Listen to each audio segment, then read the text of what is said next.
और अब चलिए आगे बढ़ते हुए आपको बताते हैं रेप और मर्डर मिस्ट्री डायरी में ब्लैक हिस्ट्री। नमस्कार, मैं हूं विवेक श्रीवास्तव। कोलकाता की दिल दहला देने वाली घटना की जांच जैसे जैसे आगे बढ़ रही है, उसका रहस्य और गहराता जा रहा है। 9 अगस्त के बाद पहली बार मृत डॉक्टर के पिता ने ममता सरकार पर गंभीर आरोप लगाए। मां ने भी बहुत बड़ा खुलासा किया। उनकी बातें साजिश की ओर इशारा करती हैं। डॉक्टर के शव के पास मिले एक डायरी को लेकर भी कई सवाल उठ रहे हैं, क्योंकि उस डायरी के कुछ पन्ने फटे मिले। सवाल है, उस डायरी में डॉक्टर ने क्या लिखा था? क्या मानव अंगों की तस्करी की काली कहानी थी, या किसी की ब्लैक हिस्ट्री उसमें दर्ज की गई थी? इस शो में आज इसी मिस्ट्री को समझेंगे और पीड़ित मां और पिता की वो बातें भी सुनेंगे, जिसकी वजह से अस्पताल के स्टाफ और पुलिस पर कई सवाल खड़े हो गए।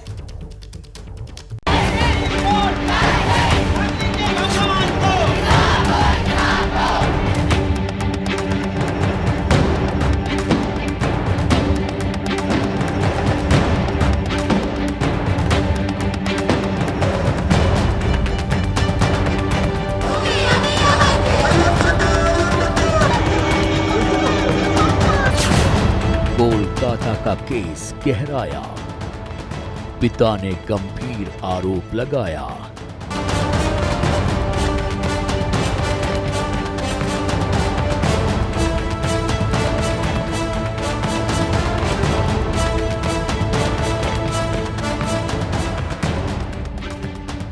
पहले से तो हम ये बोल रहा है, यही तो दिक्कत है हम लोगों का। पर्सनली तो कोई डिपार्टमेंट पूरा कोई ना कोई है, डिपार्टमेंट का कोई ना कोई इसका साथ इन्वॉल्व है। मां ने राज खोला, किसने झूठ बोला?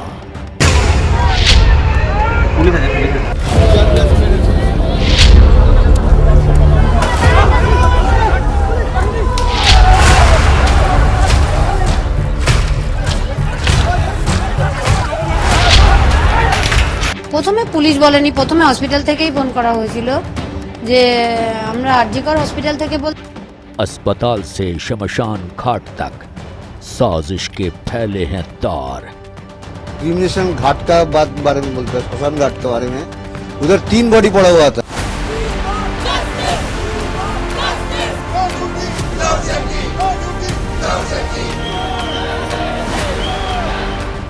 डायरी के फटे पन्ने में लिखा था कौन सा राज। उसका पहले ही हमारा लड़की का बॉडी जला दिया गया।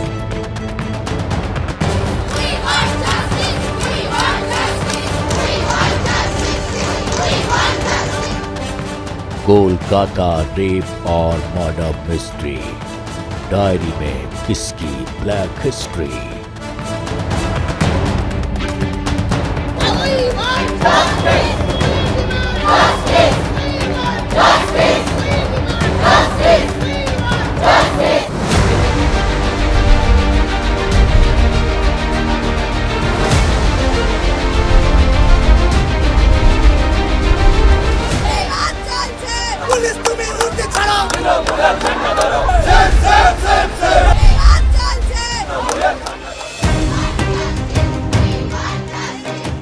कोलकाता रेप और मर्डर कांड इतने रहस्यों से भरा है कि सुप्रीम कोर्ट ने स्वतः संज्ञान ले लिया है।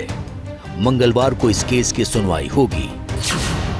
CJI justice DY Chandrachud, justice JB Pardiwala और जस्टिस मनोज मिश्रा की पीठ 20 अगस्त की सुबह पहले इसी मामले पर सुनवाई करेगी। लेकिन उससे पहले इस मामले की गुत्थियों को समझना जरूरी है। पहली गुत्थी, डायरी में क्या है? दूसरी गुत्थी, पिता के सवालों का जवाब अब तक क्यों नहीं मिला? तीसरी गुत्थी, डॉक्टर की मां को फोन करने वाले ने सच क्यों छिपाया? आरजीकर अस्पताल में महिला डॉक्टर के साथ रेप और हत्या की जांच सीबीआई कर रही है। अस्पताल से सबूत जुटाने के साथ साथ सीबीआई संदिग्ध लोगों से लंबी पूछताछ भी कर रही है। सीबीआई इस मामले के हर पहलू की जांच कर रही है। इस बीच कोलकाता पुलिस ने सीबीआई को एक डायरी सौंपी है। वो डायरी जो ट्रेनी डॉक्टर की लाश के पास मिली थी, जिसमें कुछ लिखा हुआ था, लेकिन क्या अभी तक किसी को नहीं पता।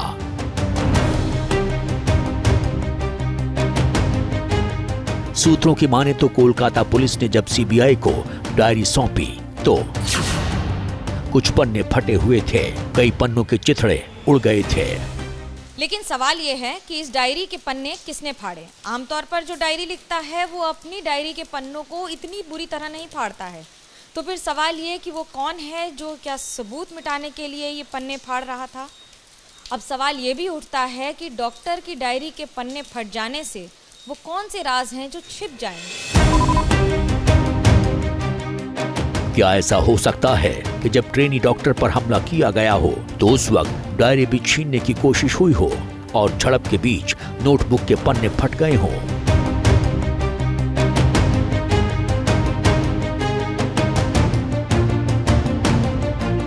आमतौर पर हर डॉक्टर के पास एक डायरी होती है जिसमें वो दवाइयां या नोट्स लिखते हैं, लेकिन इस डायरी के पन्नों को जिस तरह से फाड़ा गया है वो किसी साजिश की ओर इशारा करते हैं। क्या इसमें मानव अंगों के तस्करों का जिक्र था या सेक्स रैकेट चलाने वालों की काली कहानी या महज एक आम डायरी थी? इस गुत्थी को सीबीआई सुलझाने में जुटी है। इस डायरी में ये भी मालूम हुआ कि उसके पन्ने कुछ फटे हुए हैं या कुछ ऐसा उसमें म्यूटिलेटेड पन्ने हैं, तो ये भी एक संदेह पैदा करता है कि क्या अगर ऐसी कोई सबूत थी तो क्या उन्होंने किसी ने पन्ने फाड़े तो नहीं जानबूझकर। ये देखना पड़ेगा और ये भी सिचुएशन देखनी पड़ेगी कि जब डायरी रिकवर हुई थी तब क्या डायरी जैसी थी वैसी ही मिली या उसमें कोई बाद में रिकवरी के बाद किसी ने छेड़छाड़ तो नहीं की है। तो इन सब चीज़ों का संज्ञान लेते हुए सीबीआई इसकी इन्वेस्टिगेशन करेगी। डायरी मिलने के बाद लड़की के पिता के बयान से सनसनी फैल गई। पीड़ित पिता ने गंभीर आरोप लगाते हुए कहा है कि इतने दिन बीत गए हैं, अभी तक जहां उनकी बेटी काम करती थी उस डिपार्टमेंट की तरफ से न कोई जवाब दिया गया है, न ही कोई बात कर रहा है। कुछ दिन पहले जब पूर्व प्रिंसिपल संदीप घोष से पूछताछ की गई थी तो संदीप घोष ने बयान दिया था कि कोई कुछ नहीं बोलेगा, कुछ जानना है तो घर पर आए। एकदम हम लोग का डिपार्टमेंट का कोई नहीं और कॉलेज का कोई हमारा साथ कोऑपरेट नहीं किया। पहले से तो हम ये बोल रहा है, यही तो दिक्कत है हम लोगों का। अब पिता को भी शक होने लगा है कि उसकी बेटी के साथ साजिश हुई है। उन्होंने अस्पताल के स्टाफ की ओर साजिश का इशारा किया है। पर्सनली तो कोई डिपार्टमेंट पूरा कोई ना कोई है, डिपार्टमेंट का कोई ना कोई इसका साथ इन्वॉल्व है। वहीं पीड़ित डॉक्टर की मां भी अस्पताल के कर्मचारियों पर सवाल खड़ा कर रही हैं। ताजा बयान में उन्होंने कहा है कि जब फोन आया तो बताया गया था कि उनकी बेटी बीमार है। लड़की की मां से पूरी दास्तान सुनिए। वो बांग्ला में बोल रही हैं, लेकिन उनकी भावनाओं को समझना मुश्किल नहीं है। প্রথমে পুলিশ বলেনি, প্রথমে হসপিটাল থেকেই ফোন করা হয়েছিল। আরজিকর হসপিটাল থেকে বলছি আপনার মেয়ে অসুস্থ, এটুকু বলে লাইন কেটে দিয়েছেন। তারপর তখন আমি ফোন করি যে আমার মেয়ের কি হয়েছে, আমার মেয়ের কি হয়েছে। তো উনি বলেন আমি তো ডক্টর নই, ডক্টরের কাছে নিয়ে যাচ্ছি, ডক্টরই বলবেন কি হয়েছে, আপনারা আসুন। তখন আমরা এসে আমাদের ড্রাইভারকে নিয়ে যখন যাচ্ছি, আমি অ্যাসিস্ট্যান্ট সুপার বলছি আপনার মেয়ে সুইসাইড করেছে। मां को अस्पताल के कर्मचारी की बात पर भरोसा नहीं हुआ, लेकिन मन परेशान हो उठा। वो भागी भागी अस्पताल पहुंची। मां का आरोप है कि आर्चीकर कॉलेज के स्टाफ ने उन्हें अंदर जाने नहीं दिया। বৃহস্পতিবার ডিউটি গেছে, শুক্রবার 10:53 তখন ফোন আসে প্রথম। আমরা সাথে সাথেই পৌঁছেছি, গাড়ি নিয়ে যতটা টাইম লাগে। তারপর আমাদের বসিয়ে রেখেছে, দেখতে দেয়নি। তারপর ডিপার্টমেন্টে বসে রয়েছি, 3টের সময় আমাদের দেখতে দিয়েছে। প্যান্ট ট্যান্ট গুলো সব খোলা ফেলা ছিল, গায়ে শুধু একটা জামা ছিল, চাদর দিয়ে মোড়ানো ছিল, হাতটা এরকম ভাঙা ছিল, এখানে চোখ দিয়ে রক্ত পড়ছিল, মুখ দিয়ে রক্ত পড়ছিল। না আমি বলেছি আমার মেয়ের এই অবস্থা দেখে কেউ বলবে না সুইসাইড করেছে, মানে তাকে দেখলেই বোঝা যাচ্ছে কেউ তাকে খুন করে ফেলেছে। তখন তো আমি বলেছি আমার মেয়েটাকে অনেক কষ্ট করে ডাক্তার বানিয়েছিলাম, এরা আমার মেয়েকে খুন করে ফেলেছে। मां का बयान ये बताने के लिए काफी है कि इस मामले में शुरू से ही बहुत कुछ छिपाने की कोशिश की गई। पीड़ित परिवार इंसाफ का इंतजार करता रहा, लेकिन अभी तक उन्हें कोई ठोस जवाब नहीं दिया गया। कोई रिजल्ट नहीं मिला है अभी तक। इसकी जो इंक्वायरी चल रहा है इसका कोई रिजल्ट नहीं अभी तक मिला है। इसके लिए आशा करने के बाद हम क्या कर सकते हैं। पिता बंगाल पुलिस से पूछ रहे हैं कि उनकी बेटी को इतनी जल्दबाजी में क्यों जलाया गया, क्या किसी के दबाव में किया गया। उन्हें अंतिम संस्कार में भी साजिश की बू आ रही है। क्रिमिनेशन घाट का बारे में बोलता है, श्मशान घाट के बारे में। उधर 3 बॉडी पड़ा हुआ था, लेकिन उसका पहले ही हमारा लड़की का बॉडी जला दिया गया। सीबीआई के अधिकारी जघन्य अपराध से पहले और बाद में हुई घटनाओं के बारे में जांच कर रहे हैं। इसमें क्राइम सीन और सेमिनार हॉल से जुटाए गए साक्ष्य के नमूनों को फोरेंसिक विश्लेषण के लिए सीएफएसएल भेजा गया है।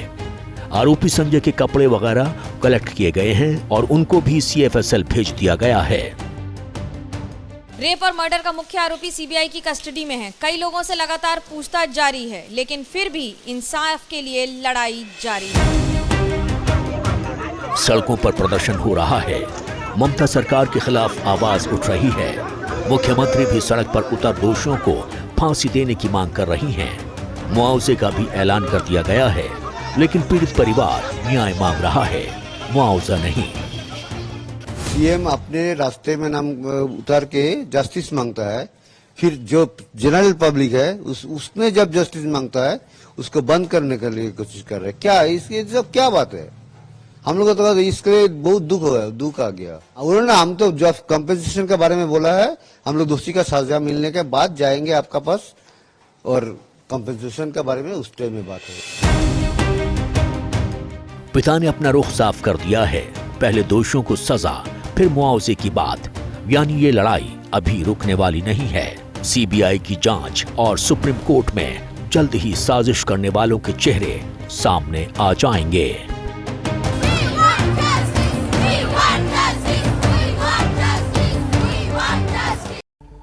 सीबीआई साइको किलर से सच जानने की कोशिश में जुटी है। पूरा देश जानना चाहता है कि 9 अगस्त को क्या हुआ था। इधर केस को लेकर हर बदलते दिन के साथ हो रहे खुलासे किसी बड़ी साजिश की ओर इशारा कर रहे हैं। वो साजिश जिसके तार मानव तस्करी, ड्रग्स, सेक्स रैकेट और करप्शन के बांग्लादेश कनेक्शन से जुड़ रहे हैं। दावे इसमें चौंकाने वाले हैं।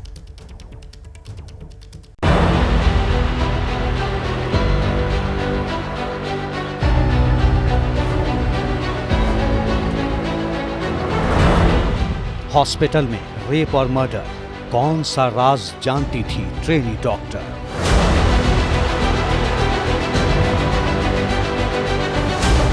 निर्भया से दरिंदगी, पीछे मानव अंगों की तस्करी।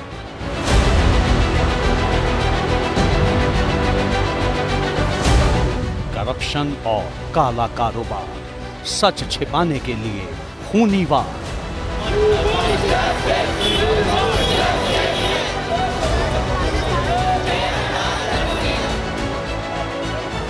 आरजीकर अस्पताल के रेप और मर्डर केस में हर बदलते दिन के साथ एक नया खुलासा होता जा रहा है। 9 अगस्त की घटना को लेकर अब नया दावा किया गया है। दावा हॉस्पिटल में मानव अंगों की तस्करी का है। ऐसा भी दावा किया जा रहा है कि आरजीकर अस्पताल में कई तरह के गोरख धंधे चल रहे थे, जिसकी जानकारी संभवतः इस ट्रेनी डॉक्टर को मिल गई थी। रेप और मर्डर केस में यूं तो पहले दिन से ही बड़ी साजिश की आशंका जाहिर की जा रही है। अब सीबीआई की जांच जैसे जैसे आगे बढ़ रही है, चौंकाने वाली जानकारी सामने आ रही है। सबसे बड़ा दावा हॉस्पिटल में मानव अंगों के अवैध कारोबार से जुड़ा है। कि आरजीकर मेडिकल कॉलेज में बहुत सारा रैकेट चलता था। ऑर्गन भी यहाँ से मतलब दूसरा जगह में जाते थे, उसका भी रैकेट चल रहा था। डेड बॉडी को लेकर रैकेट चल रहा था, महिला को लेकर रैकेट चल रहा था। माना जा रहा है कि ट्रेनी डॉक्टर अवैध कारोबार से पर्दा हटाना चाहती थी, जिससे उसे रोकने के लिए ही उसे रास्ते से हटा दिया गया, जबकि घटना को सामान्य दिखाने के लिए हत्या से पहले रेप किया गया। आरजीकर अस्पताल में यूं तो करप्शन के दाग कई लगे हैं, लेकिन अब मानव तस्करी के दाग भी आरोप के तौर पर आ रहे हैं, जो विपक्ष लगा रहा है और बीजेपी के पूर्व सांसद इस पर सवाल उठा रहे हैं। पर आखिरकार सच्चाई है क्या, ये जानने में अभी समय लगेगा। केस की जांच कर रही सीबीआई 2 दिन में 19 लोगों से पूछताछ कर चुकी है। हालांकि अब तक सीबीआई की ओर से कुछ नहीं कहा गया है। ऐसे में सवाल है, लॉकेट चटर्जी को हॉस्पिटल में मानव अंगों की तस्करी की जानकारी कहां से मिली? 2001 में सौमित्र विश्वास आरजीकर में वहाँ का उसको मतलब गले में पूरा फांस लगा के उसका बॉडी मिला था। 2003 अरिजीत दत्तो, 2003 में प्रवीण गुप्ता, 2016 डॉक्टर गौतम पाल आरजीकर मेडिकल कॉलेज में वहां पे अध्यक्ष थे, वहां पे उसका डेड बॉडी मिला था। 2020 में पौलोमी साहा जब कोविड के टाइम में वहां से ऊपर से उन्होंने खुदकुशी किया था। 2023 में सुब्रज्योति दास आरजीकर में से वहां से भी उसका लोग को उसको सुसाइड में बॉडी मिला था। तो इतने सारा जो हिस्ट्री है वो आरजीकर में है। आरजीकर मेडिकल कॉलेज में काले कारोबार को लेकर ये कोई पहला दावा नहीं है। 8 और 9 अगस्त की दरमियानी रात को हुई रेप और मर्डर की वारदात से अब तक कई दावे हो चुके हैं। एक दावा करप्शन, ड्रग्स और सेक्स रैकेट से भी जुड़ा है। ये जो पीजी डॉक्टर्स के इंटर्न्स के जो टीम है उसमें उनके जो व्हाट्सएप ग्रुप्स है उसमें बहुत ऐसे विषय आए हैं जिसका कुछ स्क्रीनशॉट हमारे पास भी पहुंचा है, जिसमें ड्रग्स रैकेट, सेक्स रैकेट या सेक्स एक्सप्लॉयटेशन ऐसी बहुत सारी चीजें आ रही है। आरजीकर हॉस्पिटल में जिस तरीके से भ्रष्टाचार हो रहे थे उनके खिलाफ आवाज उठाना चाहती थी। बदला लेने के लिए इस तरीके से अमानविक तरीके से, निष्ठुर तरीके से इन पे हमला किया और हत्या कर दी। यानी आरजीकर मेडिकल कॉलेज में कुछ तो ऐसा हो रहा था जिसका सच सामने आना अभी बाकी है। सीबीआई से जुड़े सूत्र बता रहे हैं कि अस्पताल के कुछ गार्ड्स और कोलकाता पुलिस के कई जवान सीबीआई के रडार पर हैं। दरअसल किसी भी निष्कर्ष पर पहुंचने से पहले सीबीआई हर सुराग, दावों और आरोपों को खंगाल रही है ताकि इस केस के सच को बेनकाब किया जा सके। आरजीकर मेडिकल कॉलेज में काले कारोबार को लेकर अब तक जितने भी दावे किए गए हैं उनमें से ज्यादातर आरोप राजनीतिक दलों के नेताओं की ओर से लगाए गए हैं। इस बीच आरजीकर मेडिकल कॉलेज में डिप्टी सुपरिटेंडेंट की पोस्ट पर रह चुके अख्तर अली का दावा सनसनी बढ़ाने वाला है, क्योंकि इस दावे ने रेप और मर्डर केस के तार सीमा पार बांग्लादेश तक जोड़ दिए हैं। अख्तर अली का आरोप है कि पूर्व प्रिंसिपल संदीप घोष की शह पर आरजीकर मेडिकल कॉलेज में गलत तरीके से बायोमेडिकल वेस्ट का निपटारा किया जा रहा था। बायोमेडिकल कॉलेज वेस्ट जिसमें सीरीज, हैंड ग्लव्स, स्लाइन बॉटल शामिल थे, जिसे तस्करी के जरिए बांग्लादेश भेजा जा रहा था। अख्तर अली ने हॉस्पिटल के टेंडर में भी कमीशन खोरी का आरोप लगाया है।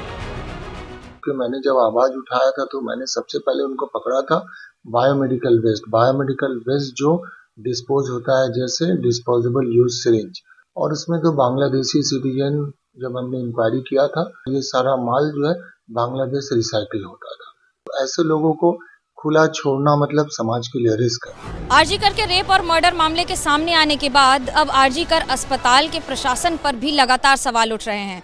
कोई कह रहा है करप्शन था, कोई कह रहा है तस्करी के मामले भी शामिल हैं। लेकिन सवाल ये है कि इस पूरे चक्रव्यूह के घेरे में अगर सेंटर पॉइंट कोई है तो वो है डॉक्टर संदीप घोष। ऐसी जानकारी है कि बीते कुछ सालों में आरजीकर मेडिकल कॉलेज में हो रहे गलत कामों की कई बार शिकायत की गई, लेकिन कभी कोई कार्रवाई नहीं हुई। इसके पीछे पूर्व प्रिंसिपल संदीप घोष की सियासी ताकत को अहम वजह बताया जा रहा है, जिनके पीछे टीएमसी की ममता बनर्जी सरकार का हाथ होने की बात कही जा रही है। सिर्फ आरजीकर मेडिकल कॉलेज का प्रिंसिपल को लेके पिछले 3 साल में इतना कॉम्प्लेन, ऐसा तो नहीं हो सकता कि सबका साथ उसका पर्सनल राइवलरी है, सब झूठ बोल रहा है। सब इसको लेके जब इतना कंट्रोवर्सी हो रहा है तब तो सोचना चाहिए। रेप और मर्डर की कड़ियां 23 साल पहले 2001 में आरजीकर मेडिकल कॉलेज के हॉस्टल में एक छात्र की मौत से अब जुड़ने लगी हैं। सौमित्र विश्वास नाम था उसका। सौमित्र विश्वास नाम के छात्र का शव हॉस्टल के कमरे में लटका हुआ मिला था। तब अधिकारियों ने छात्र की मौत को आत्महत्या करार दे दिया था, लेकिन मेडिकल कॉलेज के कई छात्रों ने आरोप लगाया कि सौमित्र विश्वास ने अश्लील तस्वीरें और वीडियो शूट करने वाले नेक्सस को उजागर करने की कीमत चुकाई है। इधर बीच रेप मर्डर केस में पीड़ित परिजनों ने आरजीकर मेडिकल कॉलेज के स्टाफ पर गंभीर आरोप लगाए।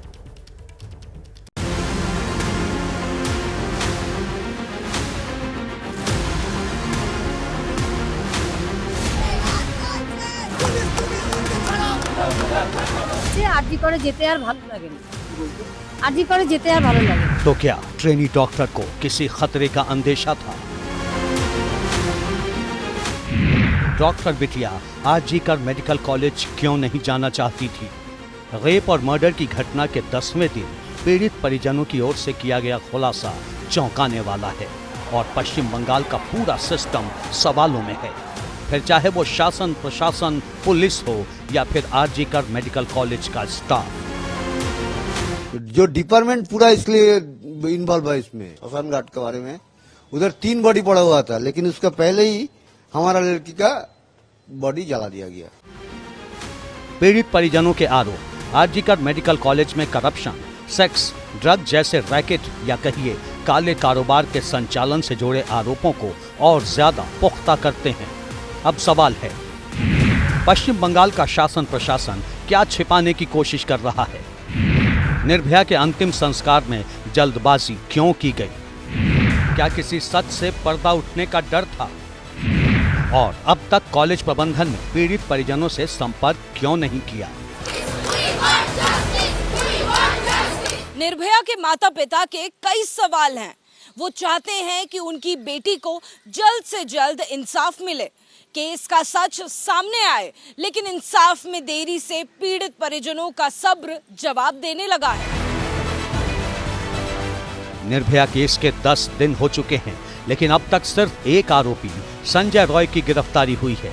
रेप मर्डर केस सामने आने के तुरंत बाद जिस तरह सेमिनार हॉल के पास कंस्ट्रक्शन का काम शुरू हुआ, वो संदेह पैदा करने वाला है। নিশ্চয়ই কোনো কিছু চাওয়ার চেষ্টা হচ্ছিল। আমার মেয়েকে এখন তো মনে হচ্ছে ওখানে যে মার্ডার করেছে এর কোনো মানে। पीड़ित परिजनों को सिर्फ सेमिनार हॉल में तोड़फोड़ को लेकर ही संदेह नहीं है, बल्कि उन्हें शक है कि वारदात को किसी और जगह अंजाम दिया गया और फिर सबूत मिटाने के लिए शव को सेमिनार हॉल में रखा गया। पीड़ित परिजनों को कोलकाता पुलिस और अस्पताल प्रबंधन की ओर से दी गई पूरी थ्योरी पर संदेह है। सबसे ज्यादा गुस्सा पश्चिम बंगाल की ममता बनर्जी सरकार पर है। আমরা সাথে সাথেই পৌঁছেছি, गाड़ी নিয়ে যতটা টাইম লাগে। ममता बनर्जी ने कहा था कि अपराधी को जल्द से जल्द गिरफ्तार किया जाएगा, लेकिन अभी तक कुछ नहीं हुआ है। एक व्यक्ति को गिरफ्तार किया गया है। मुझे यकीन है कि इस घटना में और भी लोग शामिल हैं। मुझे लगता है कि इस घटना के लिए पूरा विभाग जिम्मेदार है। पुलिस ने बिल्कुल भी अच्छा काम नहीं किया। मुझे लगता है कि मुख्यमंत्री प्रदर्शन को रोकने की कोशिश कर रही हैं। आज उन्होंने यहाँ धारा 144 लगा दी ताकि लोग प्रदर्शन न कर सके। पीड़ित परिजनों ने पश्चिम बंगाल की ममता सरकार की ओर से घोषित मुआवजे की रकम लेने से इनकार कर दिया है। इस गुस्से की वजह भी है कि ट्रेनी डॉक्टर के साथ रेप और मर्डर की वारदात को शुरुआत में आत्महत्या का रूप देने की कोशिश हुई और यही जानकारी पीड़ित परिजनों को दी गई। सुनिए मृतक डॉक्टर की मां ने क्या कहा। প্রথমে পুলিশ বলেনি, প্রথমে হসপিটাল থেকেই ফোন করা হয়েছিল যে আমরা আরজিকর হসপিটাল থেকে বলছি। पहले हमें अस्पताल से फोन आया कि आपकी बेटी बीमार है, फिर फोन कट गया। उसके बाद जब मैंने फोन करके पूछा कि क्या हुआ, तो उन्होंने मुझे अस्पताल आने को कहा। जब हमने दोबारा फोन किया तो फोन करने वाले ने खुद को असिस्टेंट सुपरवाइजर बताया और कहा कि आपकी बेटी ने आत्महत्या कर ली है। वो गुरुवार को ड्यूटी पर गई थी। हमें शुक्रवार को सुबह 10:53 पर ये फोन आया। जब हम वहाँ पहुँचे तो हमें उसे देखने नहीं दिया गया। हमें उसे 3 बजे देखने दिया गया। उसकी पैंट खुली हुई थी, उसके शरीर पर केवल एक कपड़ा था, उसका हाथ टूटा हुआ था, उसकी आंखों और मुंह से खून निकल रहा था। उसे देखकर ही लग रहा था कि किसी ने उसकी हत्या की है। मैंने उनसे कहा कि ये आत्महत्या नहीं, हत्या है। हमने अपनी बेटी को डॉक्टर बनाने के लिए बहुत मेहनत की, लेकिन उसकी हत्या कर दी गई। कोलकाता के पुलिस कमिश्नर विनीत गोयल, जिन्हें ममता बनर्जी सरकार का करीबी बताया जाता है, शुरुआत से ही उनकी भूमिका पर सवाल उठते रहे हैं। हालांकि इस बारे में जब टीएमसी सांसद सुखेंदु शेखर रॉय ने सोशल मीडिया पर टिप्पणी की तो कोलकाता पुलिस ने जवाब तलब कर लिया। अब पीड़ित परिजनों ने विनीत गोयल पर सवाल उठाए हैं। আমি বলেছি আমার মেয়ের এই অবস্থা দেখে কেউ বলবে না সুইসাইড করেছে। पुलिस कमिश्नर ने हमारे साथ बिल्कुल भी सहयोग नहीं किया। उन्होंने बस जल्द से जल्द मामले को दबाने की कोशिश की। उनकी कोशिश थी कि जल्द से जल्द पोस्टमार्टम करवाकर शव को हटाया जाए। না মানসিক একটা প্রেশার ছিল, কাজের প্রেশার ছিল। कोलकाता पुलिस और पुलिस कमिश्नर विनीत गोयल की कार्यशैली से पीड़ित परिजनों का भरोसा पूरी तरह उठ चुका है। उन्हें उम्मीद है कि सीबीआई की जांच में रेप और मर्डर केस का पूरा सच सामने आएगा।